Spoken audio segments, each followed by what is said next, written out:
In any case, thank you for coming for our first Friday lecture series, the Launchpad lecture series. Slight change, and I'm going to apologize right up, well, actually major change, and I'm going to apologize right up front. If you came here expecting to hear about the gas giants, you're not going to. So, and I apologize profusely for that one, because that was supposed to be the lecture topic this month, and I'm supposed to be giving the lecture topic, but I'm also the director and acting in the musical 1776 that is being put on by the Alamogordo Music Theater and opens tonight. And I ran out of time and didn't get that lecture finished. And that was even staying up until about 1 o'clock every night after getting back, et cetera, et cetera. So what I'm doing is just going back to a lecture that I gave a number of years ago. That's called Anecdotes of Apollo. I gave this one up in Albuquerque. And that's so much nicer. In any case, though, and we're going to take a little trip back through the Apollo program and just go over some of the funny things that went on, some of the gags, some of the gotchas, some of the things that they did that made the Apollo program just a little interesting. So there'll be a brief history of it itself, a little bit about the rockets launching, even a little bit about what went on in the Apollo program here in New Mexico with some of the launches.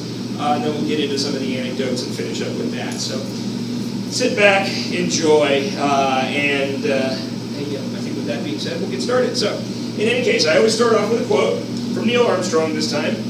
The important achievement of Apollo has demonstrated that humanity is not forever chained to this planet, and our visions go rather further than that, and our opportunities are unlimited. So obviously he didn't say this on the surface of the moon. So that was a slightly shorter quote when he got out. So and there's a little anecdote.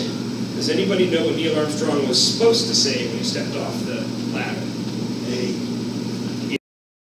Either what was missing. So Neil Armstrong, the quote that he had in his head, well, actually what he really said was, this is one small step for man, one giant leap for man. That was one small step for man, one giant leap for mankind. Now, that wasn't what, if you think about that sentence, it doesn't make complete sense. That wasn't what he was supposed to say, and we'll kind of forgive him. You know, that was the first human being stepping on another heavenly body. You know, this was the first moment in the transition of humankind from being, solely on Earth to actually being on the moon as well. You're the one making it. You're on national TV. Everybody in the world actually is listening to you. You can kind of forgive for being nervous. Most people get nervous getting up in front and talking in front of people. How about, like, Bill, you're the one making the beat. In any case, and he forgot the little tiny word A. Now, he swore to his dying day. I was actually at a preview with him, and he swore to his dying day that he did say A in there, that it was lost in the transmission between the moon and Earth, whatever. That there was a data bit in the stream that got lost, or, I think up in there. Whatever. So it's actually interesting. If you go to the Neil Armstrong Engineering Building at Purdue University, they have a quote around a monument of him in front of it. So it says, that's one small step for, and in parentheses, a man, one giant leap for mankind out there as well. So that's kind of how he did it for the rest of his life. But in any case, let's move on. Okay, so Apollo. Well, this is what we mostly think about when we think about the Apollo program. We think about the Saturn V rockets that launched a cruise of 3 to the lunar surface. Well, actually to the moon. 2 of them went down to the lunar surface, one stayed orbiting around the moon. But this is what we generally think of. These big behemoths, 363 feet tall, et cetera, et cetera. Oh, by the way, if you didn't know, this museum, when they had the original plans for it, this was the smallest building. It was supposed to be the smallest building around campus. This was supposed to be the Hall of Fame building, it was supposed to be a cube on its point, etc. And behind us here, just behind the museum, was supposed to be where the theater and the big museum and the all those sort of things, the planetarium, etc. All that was supposed to be a very large complex with a bus portico that could go under the front of the museum, and people could come up and into it. And right out front, out there, in between where our top 2 parking lots are, was supposed to be a 363-foot tall Saturn V rocket portico. So in any case, then costs kind of came. Then they looked at that and went, So I think it probably would have been expensive as sending a man to the moon. In any case, though, but Apollo really was not just these things that we talk about, and this includes the unmanned missions as well. But these are the launches of all Saturn V's.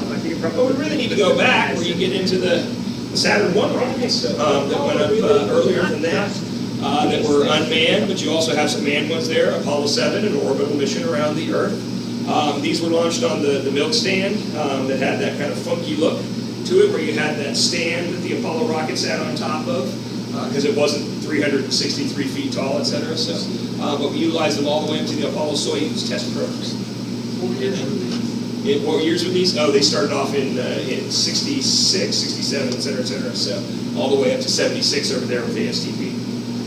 So, and other Saturn I rockets. So these were the unmanned tests, and these were utilized to do things like, recently we had the test of the Orion program, where they sent the capsule into deep space and then brought it back and tested its re-entry system. That's what a lot of this was used for, was for testing the systems, the engines, the rockets, the capsule, etc., etc., etc. But the first launches of the Saturn, you can see here, was not with the Saturn I, the Saturn 1B, or the Saturn V. It was actually the little Joe 2, the rocket that we have sitting out here. So that was the first launch of the Apollo program. The little Joe 2, a rocket that was an analog, shall we say, to the Saturn V, because it then, at the top of it, was just the right diameter to put an Apollo capsule up at the top of it up here. So similar to what you see up here, where you have like the instrument unit section, this diameter here would be the same as this diameter here on the little Joe booster, and you could utilize that to launch up a capsule and test out things like, the biggest test on it was the escape system. So the escape system being this object up here, solid rocket motors that would pull the capsule away if there was a problem with the rocket below. So here out in the desert out here, out in White Sands, you have the launch tower.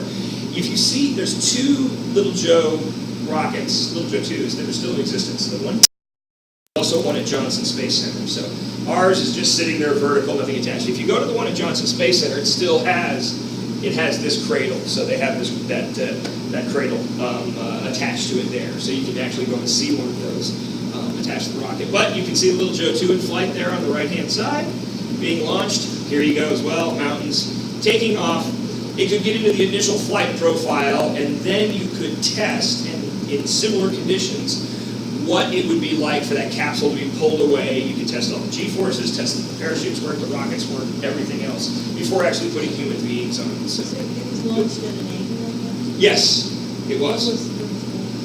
Basically getting it into the flight profile, because, yes, the Saturn took off vertically, okay, but eventually it starts going like this. In this situation, you want it to get into that profile quickly, so that you can then do the testing in lower atmospheric conditions, etc. So there it is, parachuting back to you can't miss the mountains around here, you know, with all that nice striping in there. So, and capsule sitting out in the desert. So this is what happened in. Oh yeah.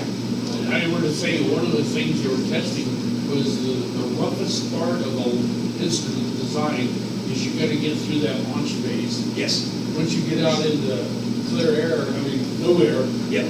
the vibration subsides. Yep. They had to define the vibration environment that we were designing our instruments to meet. Yep. Exactly. So this is one of the launches in flight. So you can see what they did is they blew up the rocket.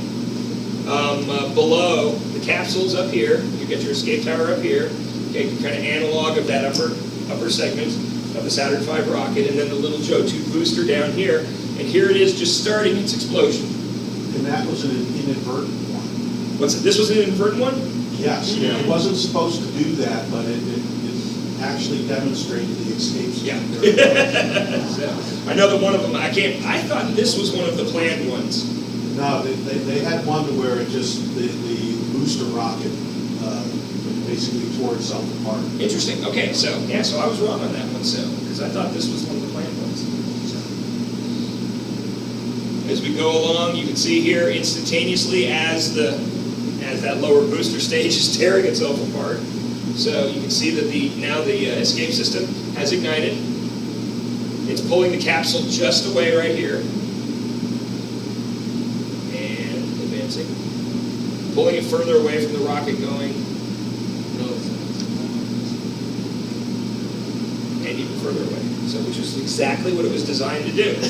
So now that I know that, interesting. So actually, a inadvertent test was this one. So the picture. So I had my information correct. So Those G-forces must have been very shocking. so that not as bad as you would think.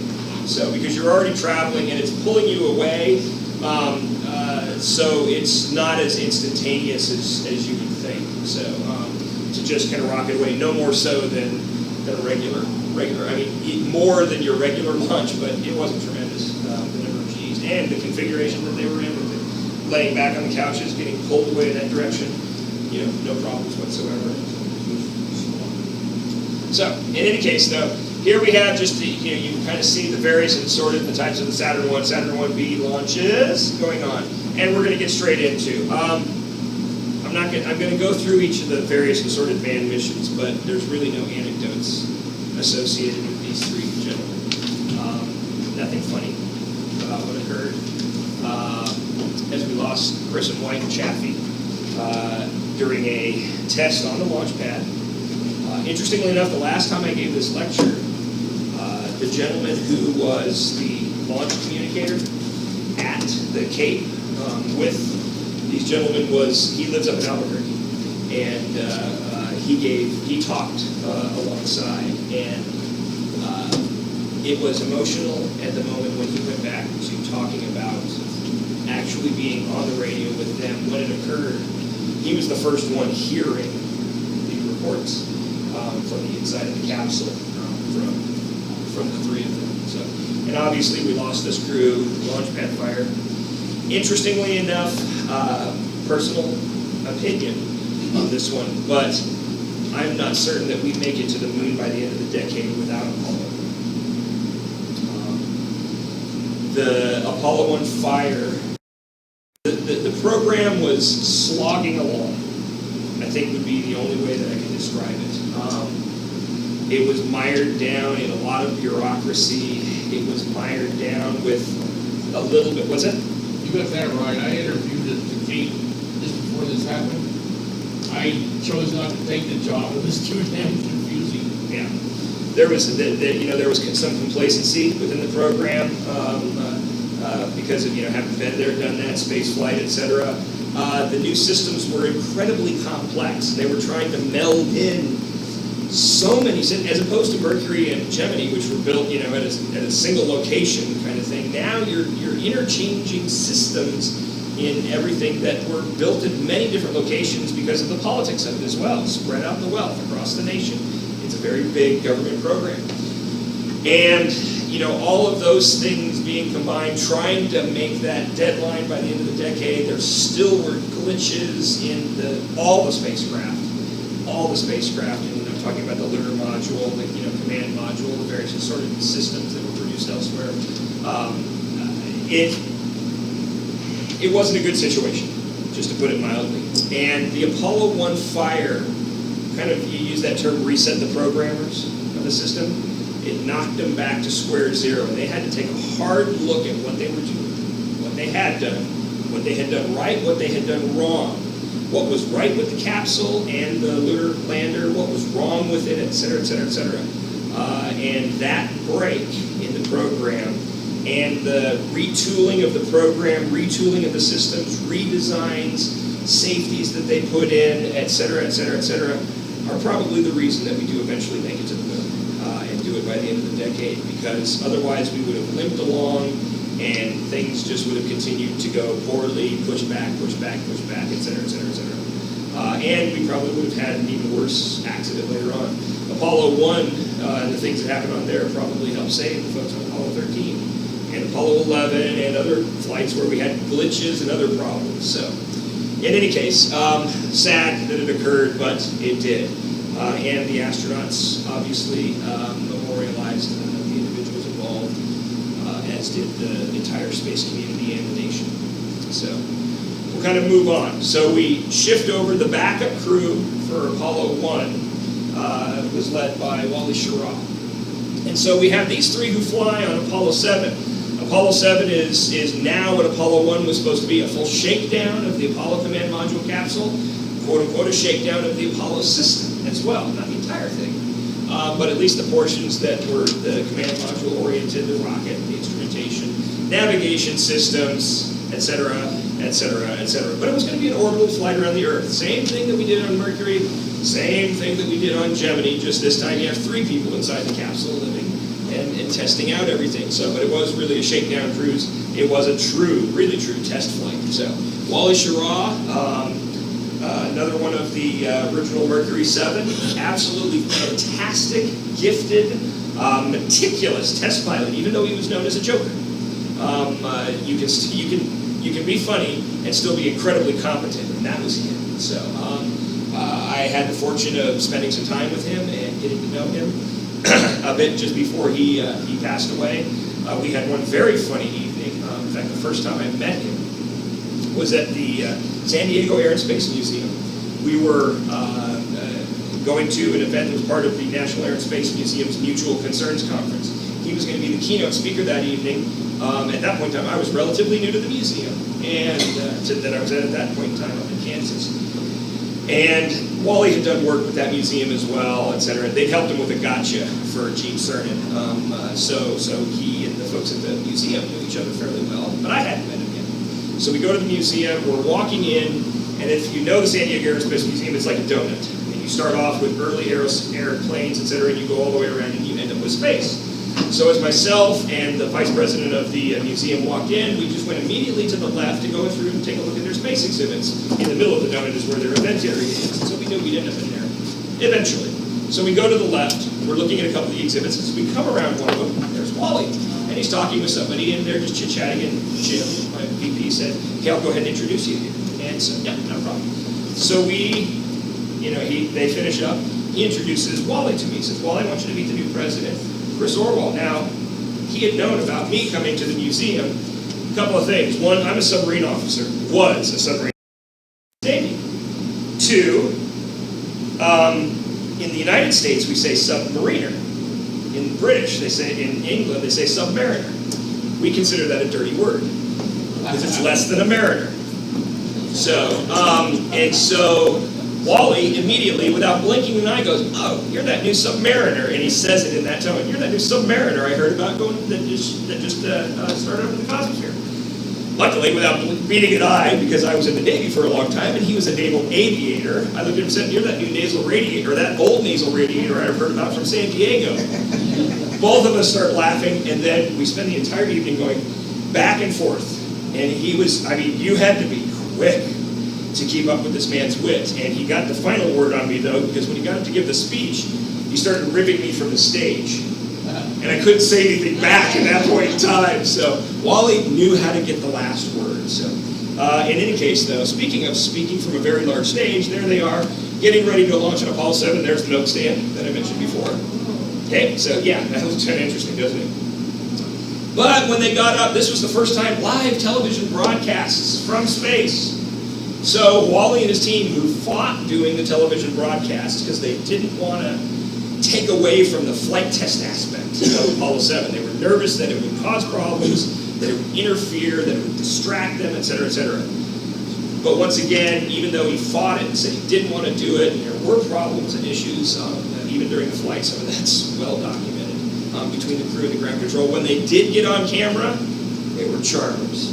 And they knew how to entertain. So they had these little cards that they created. Keep those cards and letters coming, folks. Or, from the lovely Apollo room, high atop everything. And then down here, you have one, and it's tough to read the top part, but there was 2 cards that came up eventually, and they talked about them. And the question at the bottom here, in case you can't read it, that's Wally in the background, very grainy, says, "Are you a turtle?" Who knows what I'm talking about with "Are you a turtle?" One person.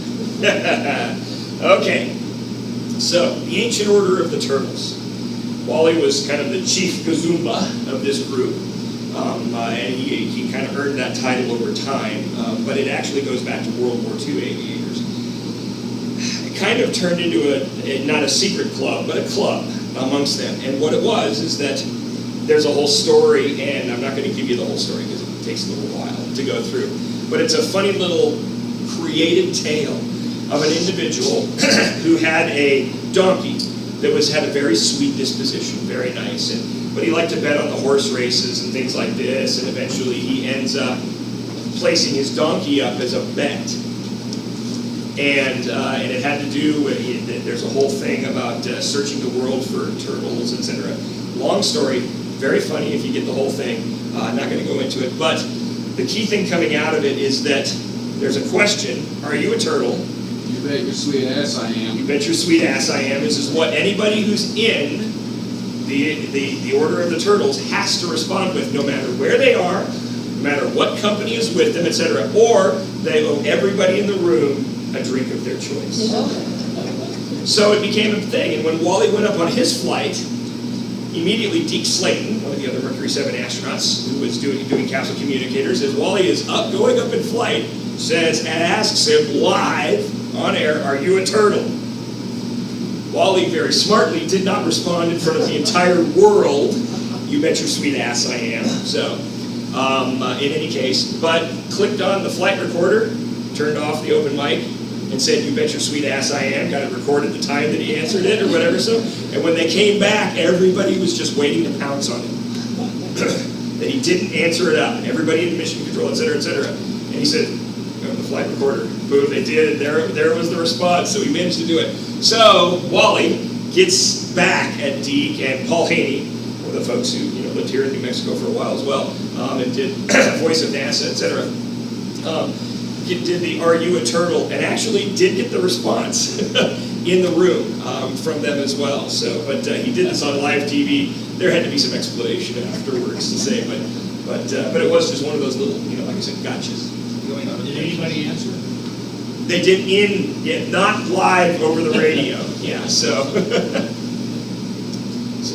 Okie doke, Apollo 8, and some of these we're going to talk about in gory detail. Some of them I'm just going to skip onto the better anecdotes. So Apollo 8, but I'm going to go through the entire Apollo missions.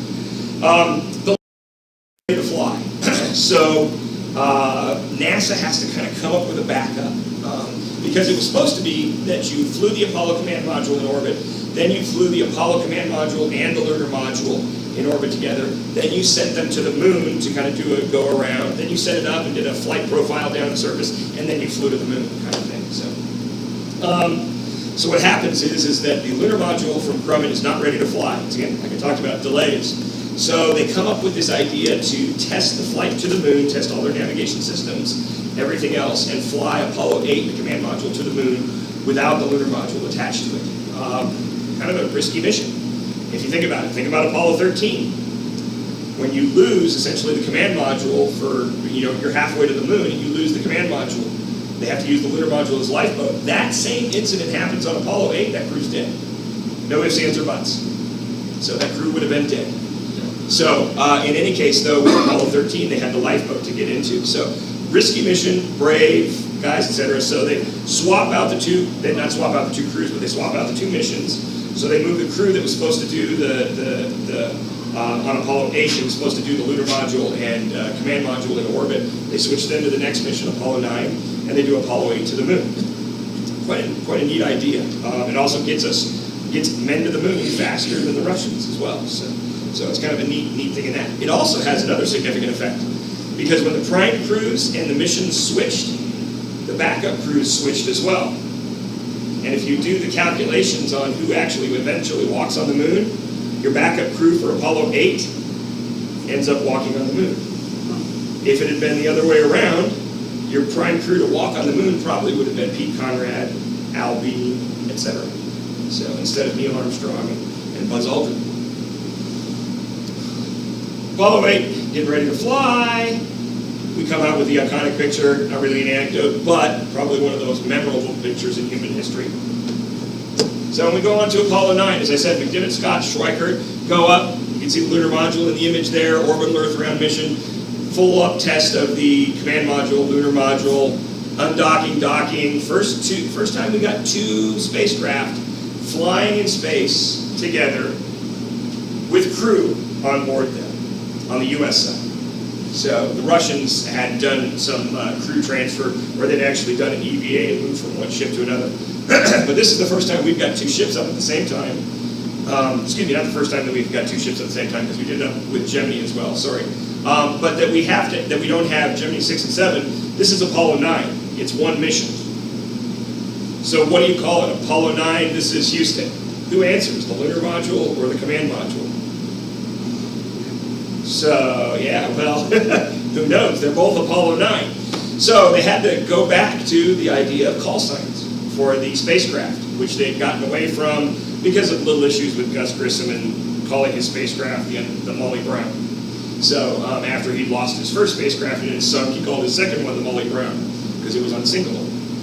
And NASA didn't think that was very good. So in any case, they go back, and so the crew names the two spacecraft. Anybody know what the names were? Spider and Gumdrop. Spider and Gumdrop. So Spider's pretty obvious because of the shape of the lunar module. And they gave it that nickname when it came out. It just looked like a spider coming down. Gumdrop was one that a lot of people were like, how did you name it Gumdrop? Well, here's the reason why. There you've got the two spacecraft joined up. They're doing a little bit of EVA. There you've got Spider in flight. Oh, yeah, the picture's actually the other way around. So in real life, this is why Gumdrop. Because this is the way the spacecraft comes to NASA from North American Rockwell. And when the guys saw it as it's first coming off the line, and it's wrapped in blue plastic, still, to protect the outer shell and everything else, they just looked at it and said, looks like a gumdrop. And the name stuck, and that's what they named the spacecraft. So they had Gumdrop and Spider on the first mission. This is also, when we had the Leslie Campbell collection on display here, this is one of the pictures from it. And he did a fantastic job of, this is Leslie, of taking photos that are not very common, and some that are common, that you may have seen before. But taking it in the context, what you've got here is a spacecraft about to be put into this very large pressure vessel, and they're going to do a pressure test on the Apollo command module right there. This is Apollo 17's spacecraft, not Apollo 9's in reality. So, but it's they all come out the same kind of thing. So as they're doing the testing, and so what he did is he actually went back to Dante's Inferno, and he found a quote in Dante's Inferno. Now, remind you, this was written hundreds of years before we even think about flying, let alone going to the moon. And he pulls the quote out of there, "O great Apollo, for this final task, make me a vessel worthy of your virtue, that I may deserve the gift of your lauded crown." And he has Gene Cernan inscribe that message, that quote, onto this image. So here you have the great god Apollo command module, for this final task, the final mission of the Apollo program, Apollo 17, make me a vessel, a spacecraft, worthy of your virtue, that I may deserve the gift of your lauded crown. So he had an amazing way of taking poetry, old quotes, mission statements, etc., and applying them to the actual images that they have as well. And there's what it was. Yeah, so it's kind of a neat thing. So his collection's pretty amazing. Apollo 10, the ultimate almost there. We were that close. So, and the guys on Apollo 10 did everything that the guys on Apollo 11 did except land. So they came down as far as could be, but instead of landing, they actually separated and boosted back up and rejoined with the command module. Did you do a touch and go? No. So there was jokes about the threats of doing a touch and go, or going down anyways, etc. Not an option, actually, not an option, based on the configuration of the craft. But it was a full-up test of everything that would be done on Apollo 11, with the exception of the actual touchdown. So they tested the navigation systems, they tested the lunar module, separation, go down, then the ascent stage kicking off and boosting away from the descent stage, flying back up, redocking, etc., in an environment that they considered safe without the possibility of landing and it just going wrong. So in any case, so we got Tom Stafford heading up the mission, and eventually a couple of other commanders of missions as well, with John Young and Gene Cernan. Yeah, we're not always serious, so no real anecdote from Apollo 10, but you had them doing goofy stuff like this. You see here, they're going out to the mission, and you got Young patting a Snoopy doll. So, once again, naming the spacecraft. On Apollo 9, you had Gumdrop and Spider. The Apollo 10 crew was able to name their spacecraft as well, and Charles Schulz and his Peanuts comics were popular at the time. They named the two spacecraft Snoopy and Charlie Brown. So Charlie Brown, the command module, is on display in London, and Snoopy's obviously still on it. So, well, actually, part of it is still on it. So, in any case, the Snoopy, though, through all of the space program, and I've done a whole lecture on this one, and some of you sat through that one as well, it became the mascot, shall we say, the symbol of safety for NASA, and Charles Schulz was more than happy to give NASA permission to do anything with the characters, and especially Snoopy. In fact, to this day, the award that is given to a NASA employee for outstanding service in support of space mission safety, all those sort of things, is the Snoopy Award. And the Snoopies are flown in space, flown on missions, and presented to that individual by a NASA astronaut. Silver Snoopy. It's, what's that? Silver Snoopy. Silver Snoopy, yep. So, in any case, and they are silver. So, and they are coveted. Coveted. So, a little bit more there. Yeah, so in mission control, you had Snoopy and Charlie Brown. Gene sort of talking in front of a really crummy, stuffed Snoopy. So, but it's really cool with the glasses. So, in any case, they took, they took up with them, some cards that were drawn. One of my friends actually owns that card. He purchased it from Gene Cernan. There's a silver Snoopy up in the upper left, comics, etc., etc. Snoopy has always been associated with the space program and always will be at this point in time. So. Apollo 11. This is the biggie. We finally land. Neil, Buzz, Mike get up there. Mike stays in orbit. Neil and Buzz go down. We land on the lunar surface. All is great. Tons of folks watching. This scene is just a microcosm of what played out on the Florida coast. All up and down the area around Cocoa Beach and the Space Center. So with people camping out, waiting for that launch and watching it. So probably one of the most, obviously one of the most watched events in human history. In any case, both the launch and the landing. So, and here's Neil coming down the ladder on this somewhat restored image. So, and you'll notice there's not a whole lot of pictures of Neil on the surface of the moon. Buzz. So, didn't take pictures of Neil. So, and there's Buzz on the lunar surface, another one of the most iconic pictures, and the boot print, etc. So we'll just kind of get through the Apollo 11. Yes, you've probably seen these before, but there they are again, the iconic images. Something you may not have seen, though, deals with launch day. So here's the crew coming out from the support building there at Kennedy Space Center.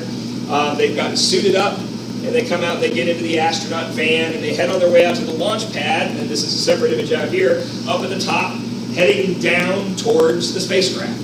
So these are actual images, launch day, etc., etc.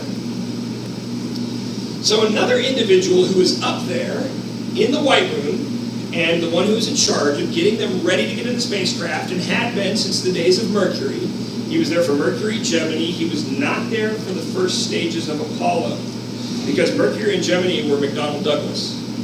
That had built the spacecraft. North American Aviation, eventually North American Rockwell, built the Apollo command module. So they had a different team there. They had not picked up Gunter because he was a McDonnell Douglas employee. In any case, after the Apollo 1 incident, and remember that whole kind of reset the programmers and go back to everything, Wally Schirra and the team, the folks at NASA, demanded that North American Aviation hire Gunter to oversee the operations in the White Room. So they brought him back in, and he did that all the way up through the shuttle program as well, so through the first portions of the shuttle program, and retired eventually. An incredible, true gentleman. He is one of the inductees into our Hall of Fame. So he came from Germany, fought in World War II on that side, and then immigrated over to America and ended up working in the space program eventually. So, who was that guy? Gunter Wendt. Gunter Wendt is his name. So, great book, by the way. That if you get a chance, pick up his book and read it. So it's a hoot. But here we go. There, this is, you can see Neil Armstrong back over there, and they're doing this is not on launch day, just in case you're curious. Okay. So, but this is in preparation. This is one of the prep that they did. So you got Neil, Buzz, Mike in the picture there, right to left, and Gunter talking to him before they would get into the spacecraft in the White Room. So, one of the other things that was tradition was that there would be gag gifts given from the astronauts to the launch pad crew, and the launch pad crew to the astronauts. Now, the astronauts didn't take the stuff in the capsule with them, but they were saved for later. So, for Apollo 11, it was no different. The astronauts showed up with gag gifts. Neil's was pretty easy. It's just a little card, like a business card. It says, free ride, space taxi, good for one round-trip fare between any planet, moon, star, or galaxy in the solar system. No limitation on distance, travel and comfort at the speed of light, only latest spacecraft used. So, and then Buzz, they were both Presbyterian lay ministers, both Gunter and Buzz. And Buzz presented to him not so much a gag, but an actual gift. A good news for modern man, New Testament in today's English version, with a little inscription to Gunter before he went up. So that was the gift from Buzz. Mike Collins gave him this. It was the smallest, stupidest looking little tiny fish attached to a wooden plaque, and it had Gunter Vent trophy trout. And what it goes back to is that the astronauts used to hang out at Gunter's house because it was a place that they could get away from everything. He was an avid fisherman, many of them were as well. He had a boat, so they would hang out there, they'd go out fishing, etc. Mike Collins, when he was at Gunter's house one day, noted that he didn't have any fish up on his wall, like most fishermen do, some sort of trophy fish. So he determined that when the mission time came up, that he would give him a trophy fish before they went up. So he had this thing frozen and then nailed onto the plaque. Oh, it wasn't even preserved? So onto there on mission day, and then that quarter kind of gives you an idea of the size of this thing as well. But the interesting thing, if you think about it, and this story is going to get a little bit more weird. What's that back made of? Wood.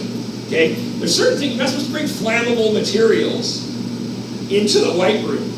Okay.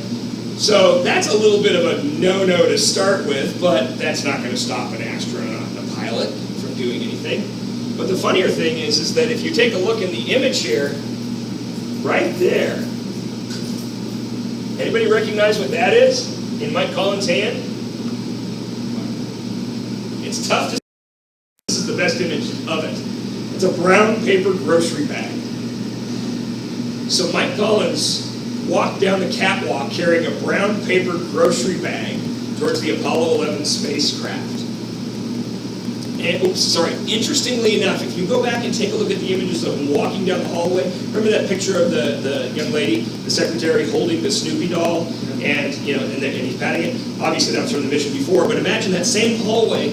There are images of the guys walking down that hallway. Mike Collins doesn't have the bag. There's an image of them just walking into the sets of double doors before they come out to go to the astronaut van. No bag. He comes out of the door, the two sets of double doors, with the bag. So I haven't had a chance to ask him who he made the arrangements with or whatever, but there was somebody in there waiting with that bag with the trophy trout and handed it to him so that he carried it. So in the one hand he had his air pack, essentially the air conditioning and the air pack, and in the other hand he had the brown paper grocery bag. And the first thing Gunter, when they walked in, it was sort of, he told me about this later, he said he did a double take because he saw the brown paper grocery bag.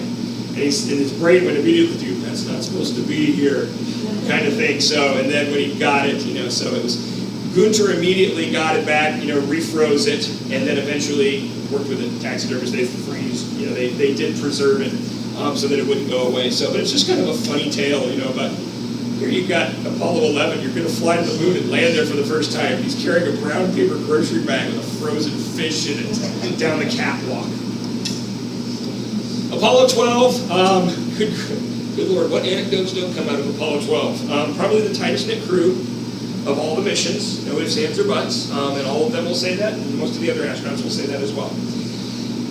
They really truly became friends and have remained so over the years. They were Gordon and Bean were Gordon and Bean, Dick Gordon and Al Bean were extremely saddened when they lost Pete Conrad in a motorcycle accident. So, but in any case, and probably could have been the first crew to land on the moon as well. Once again, that switch in the missions. In any case, though, they fly up. These guys are all three naval aviators. Woo-hoo, go Navy! That was a lecture before previously as well, you probably remember. Yeah. So. In any case, though, and so they had a shared similar experience, all commanders, etc., all eventually promoted to captain, same time by the president, yada, yada, yada. In any case, got matching Corvettes, black and gold, that all had, right up on the door, they had LMP, CMP, commander, etc. Took the pictures in them. Eventually, the Apollo 15 guys do the same thing, but these guys went first, kind of thing. So, Life magazine picks up the photos, etc. Only one of those Corvettes has survived, just in case you're curious. It was Albine's. So it's owned by a private collector down in Texas. And I have got to sit in that car too. I've discovered that it's not made for people who are 6'2" and weigh 225, 30 pounds, kind of thing. So, in any case, eventually they do land on the moon. First precision landing on the moon. They needed to have a precision landing because where their spacecraft was on the edge of the crater up here, and this is a large crater that you're down into here, was the Surveyor spacecraft. And they were tasked with going there and retrieving pieces off the Surveyor spacecraft and taking a look at it. So they brought back the scoop that you can see right in front of them sticking out there, and the camera just over his right shoulder there. They brought back those items, and they're on display at National Air and Space Museum, Kansas Cosmosphere and Space Center, and Jet Propulsion Laboratory out in California. And so Pete now kind of go walking around the lunar surface. This is where they landed. You can see the lunar module, right up here. The Surveyor's down inside the crater right here. Right there, you can see it on the edge. They walked around, and if you actually take a look, you can see their footprints as they walked all the way around over to the Surveyor spacecraft. When you look at the images from our Lunar Reconnaissance Orbiter. When they took off, as they jokingly said, good Navy flight, they launched in the rain. So the spacecraft was plenty wet when it took off, and oh, by the way, it actually was struck by lightning as it was flying up, and the lightning, kind of went, up as it does, up and down, along their contrail as well. And there's a picture after it had just launched. You can see some lightning in the background. Build a spacecraft launch facility in one of the highest lightning, strike areas in the world. Good idea. In any case, though, but they did launch. It did throw off their systems entirely. Amazingly enough, Pete Conrad, cool as he was, even with the loss of everything indication-wise in front of him, alarms across the board, never hit that abort button. Never pulled that lever to abort the mission. They just kept flying along. Eventually they were able to, essentially same thing you do at home, click, reset everything, or off, on your computer. Same basic concept. So, and it was kind of humorous because nobody really knew what to do. Mission control was somewhat flummoxed as well, but John Aaron, correct? John Hodge. John Hodge. So, no, he was the flight director. Aaron was the controller, though, who determined what the problem was. And he had seen a glitch like this on one of their training programs a long time before. You never think that one little training session that really was just kind of minor or whatever would come into play. But when it did, at that point in time, he thought, with the indications that they're giving, this might be a possibility that, the whole electrical system got destroyed. They didn't know that it had been hit by lightning. Nobody in Mission Control knew that. They just knew that everything was alarming, that it looked like, everything had dropped off, etc. So he said, take SCE to auxiliary, basically taking one of your signal conditioners kind of to an auxiliary mode. And so he said that. Pete Conrad, the commander, had no idea what switch he was talking about. If you've ever seen the inside of the cockpit of the command module, there's about 1 billion switches in there. Dick Gordon had no idea what it was, but Al B, over there on his side, had remembered that switch was back up here. It was in his area, and he's like, I know where that is. So reached back, took it to auxiliary. They regained the platform, and then they were able to clean it up when they got up into space and fix everything. So the mission continued, although there were concerns about the lightning strike destroying their re-entry system, etc. But they figured send them to the moon, bring them back. It wouldn't have mattered if they re-entered from orbit or they re-entered coming back from the moon. So they sent them off. In any case, they get up there. Al Bean has some problems with cameras on the surface of the moon.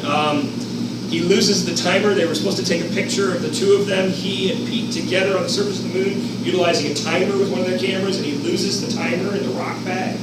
And can't find it. Eventually they do find it, and instead of thinking, because they're dead tired, instead of thinking, let's take the picture anyways, they just toss it aside. So he's supposed to set up the camera to have color TV from the moon, from the surface of the moon. And by the way, the episode for this one on From the Earth to the Moon, the HBO miniseries, is hilarious. not always 100% accurate, but it tells the stories pretty well. In any case, though, when he was putting the camera up and it was turned on, he faced it towards the sun by accident, and it fried the Vidicon tube on the inside of it. Tried repairing it, and everybody's watching as they're trying to get color TV from the moon once again, live TV broadcast, etc., and it's not working, and tries beating it with a hammer. Nothing works, so yeah, he had some luck. And oh, by the way, a camera actually that was not stowed properly, when they landed and hit the ocean, came loose and whacked him on the forehead, about right here. A little bit further this way, and it could have killed him. So, but it glanced off over here. So, in any case, though, here they are, surface of the moon, and cuff checklists are one of the keys for the guys walking around the surface of the moon. Has their timeline, has what they're supposed to look for, has everything that they're supposed to take care of, settings for cameras, for instruments, so that they could just kind of flip along. It's a thing that pilots have all the time. They have a knee pad, they'll have a checklist on there, etc. things to do. They did it up there as well, but they had it on their wrist, and it's strapped onto there. But the ground crew is the one who preps it up before they fly. And if you're easily offended by the female form, shall we say, you may want to look away. So, although, in any case, there are a couple other things added. Images from Playboy, it's a different era, we must understand that one, so 60, along with little drawings of Snoopy characters, etc., doing crazy things on the surface of the moon. There we go, we'll skip past that one. So, the cuff checklists are on display to this day at the National Air and Space Museum. So, Apollo 13 goes up, once again, not necessarily any crazy anecdotes with this one, but in any case, there's the blown outside the spacecraft. A little bit of a problem with this picture. Who can point out what it is? Not you, Dave. Wrong astronaut. Wrong astronaut. Who's the wrong one? Let's see. The middle guy. Middle guy. Okay. Jim Lovell, Fred Hayes flew on Apollo 13. This guy did not. Comms came out of him. So, he did not fly on Apollo 13. Does anybody? He wasn't sick. No, say it? Measles. Measles, but he wasn't sick. He was exposed to the measles. He was at a party at somebody else's house, and their kids, one of the kids eventually was diagnosed with measles, and this is not too long before the mission, and when they did the calculations of his exposure, he had never had measles as a child, and the vaccine didn't exist at the time, so they were afraid that he was going to get measles, and so they pulled him immediately before the mission, and they put Jack Schweiger in his place. Eventually, Mattingly does fly on a later mission as well, on 16. So, yep, there you go. So there's the correct picture, but they didn't have the spacesuits. They had to get a picture very quickly, and so they threw Jack Schweiger in there. So. But the funny one out of this one, we know the story of probably from the movie, etc., of the spacecraft on the command module, the explosion on the spacecraft, the loss of the command module for the most part. They were able to re-enter with it, after kind of powering it up, but only needed to stay alive for a short period of time for re-entry. But they used the lunar module as a lifeboat. The command module is built by North American Rockwell, which is in Downey, California, just outside of Los Angeles, where I grew up. In fact, my father-in-law worked there. The lunar module was built at Grumman, which is on Long Island. So Grumman Aerospace. A little bit of a rivalry between the two, as you can imagine. And I do a great lecture on the lunar module as well, the creation of that, Tom Kelly, etc. So in any case, well, at least I think it's great. Sorry. I guess that is a little conceited sounding, isn't it? So here, though, you have an invoice that was sent after the mission from Grumman to North American Rockwell. So it was sent to North American Rockwell. All the dates, etc. April 13th, 1970. They're asking for cash. Okay? So lunar module number 7. Coming back on the Iwo Jima as you come down here. Towing. $4 for the first mile. $1 for each additional mile. Trouble call for full service. 400,001 miles. $400,004. Battery charge. Road call, because remember they linked the lunar module to the command module to power it up initially, so $4. Oxygen at $10 a pound, $500. Sleeping accommodations for 2, no TV, air conditioned with radio, modified American plan with view. Prepaid. So, additional guest in room, because they moved 3 in there instead of just the 2. $8 per night, check out no later than noon Friday, April 17, 1970. Accommodations not guaranteed beyond that time. Water, no charge. Personalized trip ticket, including all transfers. Baggage handling and gratuities, no charge. For a total of $4,540.05. 20% commercial discount, etc. For a total bill of $312,421.24. Absolutely hilarious. And this was some of the engineers who had to, but this did get to Rockwell and did make it into the media as well. So, and Rockwell's kind of tepid response, which was kind of sad because they could have done a little bit better. Basically, it was just sort of like, well, we're not going to get into the charges that we should have them for towing service to and from, so the moon on all the other missions, etc. So, but in any case, so yeah, there you have the crew afterwards. Yucking it up a little bit. Okay, Apollo 14, we have our crew getting up there, Alan Shepard in command. You have the Gag Gifts given in this situation, and you can see them both here. This is Al Shepard right here. There's Gunter. Gunter was a Germany. Gunter Klink. So, I'm not sure this would have played out so well on TV today. with the swastika on it and everything else, on national TV. So, and then here, Gunter gave to Al Lunar Explorer support equipment. Al was the oldest astronaut to fly to the moon, and so he gave him a cane to use on the lunar surface. So, in any case, and eventually, more images here from Apollo 14 of them walking, trying to get to Cone Crater. This is one of the sad things. They had a little cart, almost like a rickshaw that they kind of pulled along behind them. They had their equipment on it. The lunar rover wasn't in existence at this point in time. It was going to be going up on the next mission. So their spacecraft is over here. They were supposed to get over to Cone Crater and walk over to there. And they walked and walked and walked. And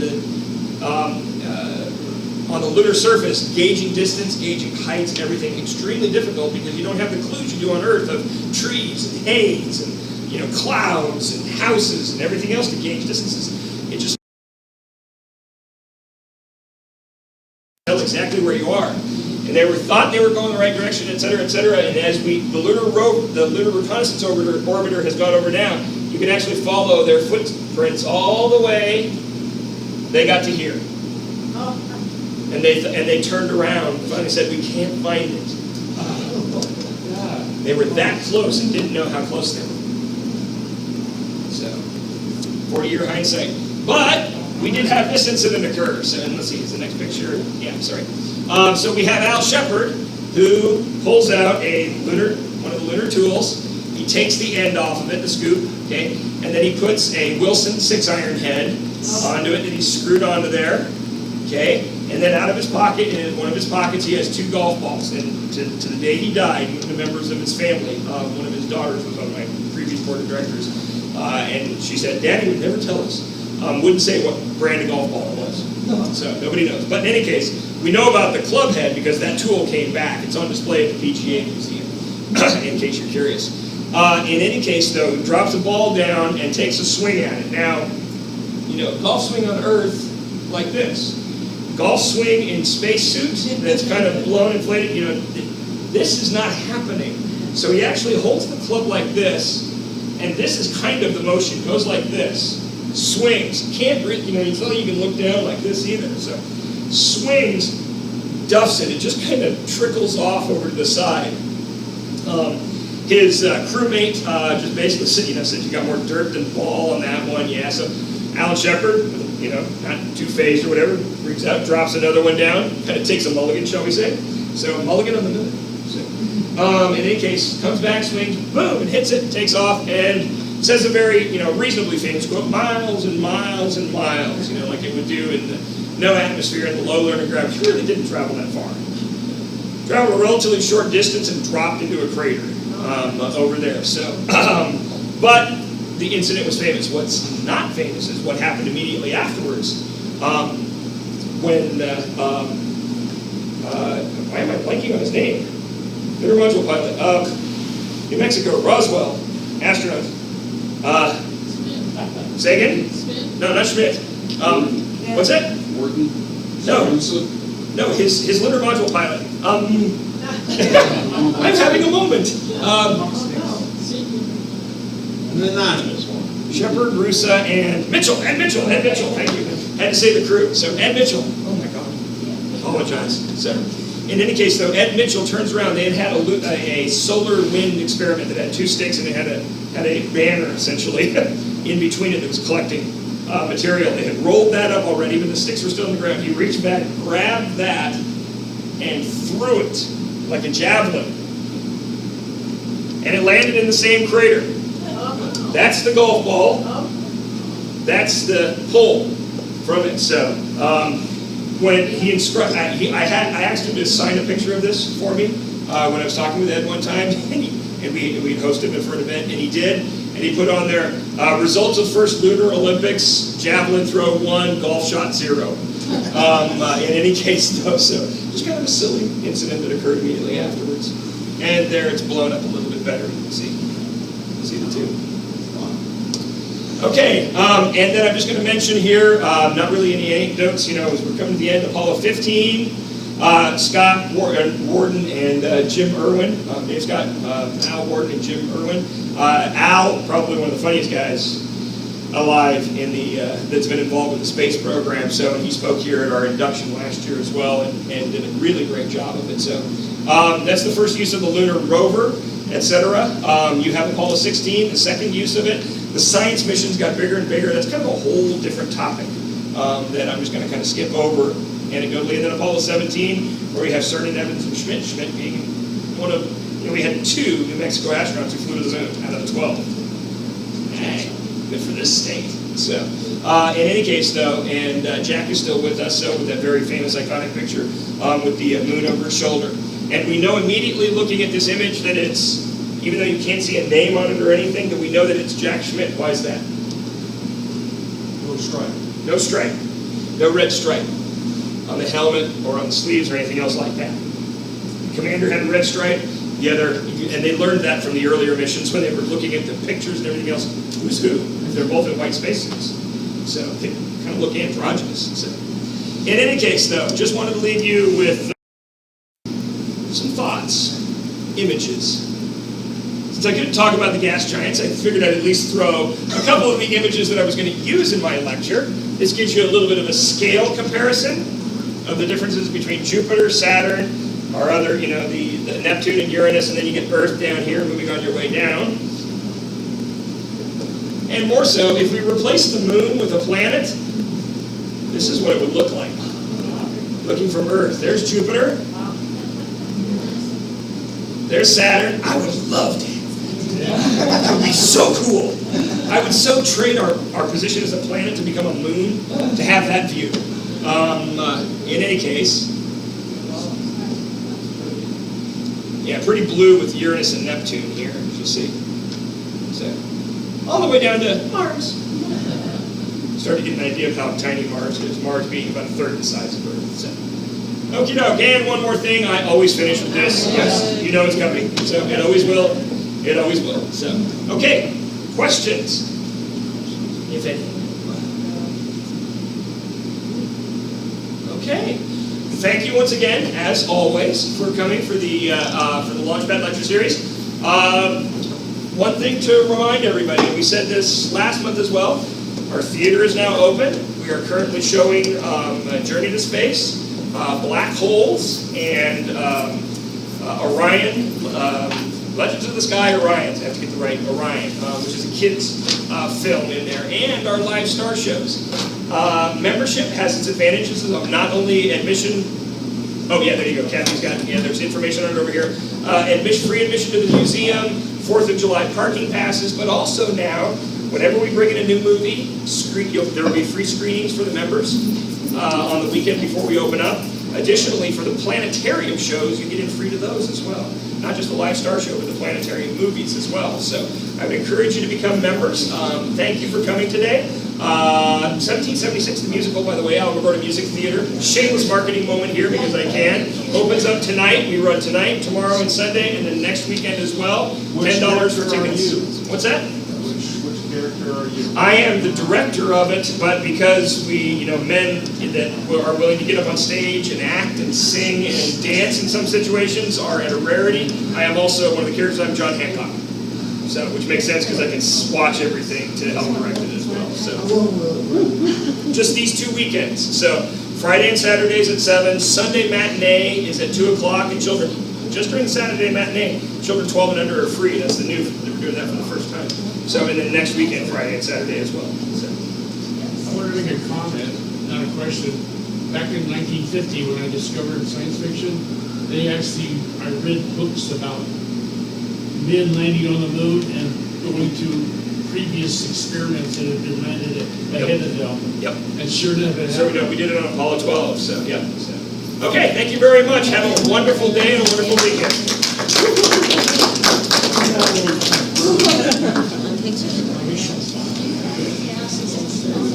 Good, I do it that one. Yes.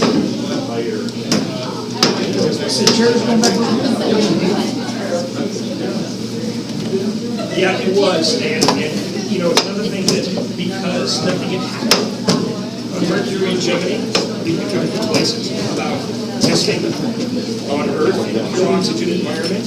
When you think about it, you operate in space, and you have to have just a few pounds of the ambient pressure outside, so the spacecraft operates on just a few pounds.